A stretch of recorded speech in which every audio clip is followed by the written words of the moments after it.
अंजनगाव सुरजी तालुक्यातील रहिमापूर, चिंचोली, बुद्रुक, वनोजा, बाग, सातेगाव या परिसरात पट्टेदार वाघ असल्याच्या धास्तीने संपूर्ण परिसरात शेतकऱ्यांमध्ये भीतीचे वातावरण निर्माण झाले आहे.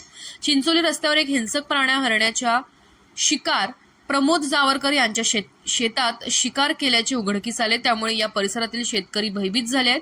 ही शिकार कोणत्या प्राण्याने केली हे अद्याप फॉरेस्ट विभागाकडून स्पष्ट झाले नाही. घटनास्थळावर फॉरेस्ट वन कर्मचाऱ्यांनी ट्रॅप कॅमेरा बसविले आहे. हरणाची शिकार कोणत्या प्राण्यांनी केली आहे हे अद्याप स्पष्ट होऊ शकले नाही. परंतु कालपासून या परिसरातील नागरिकांमध्ये वाघाच्या भीतीमुळे नागरिक भयभीत झाले. मजूर शेतात येण्यास तयार नसून शेतकरी सुद्धा कपाशी, तूर, घनदाट जंगलात जाण्याकरिता घाबरत असल्याचे दिसून येत आहे.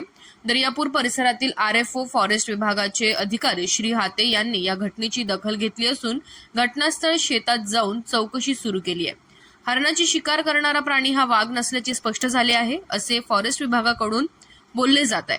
Maharashtra star news one chief bureau Premdas Tayde, Anjangaon, सुरजी.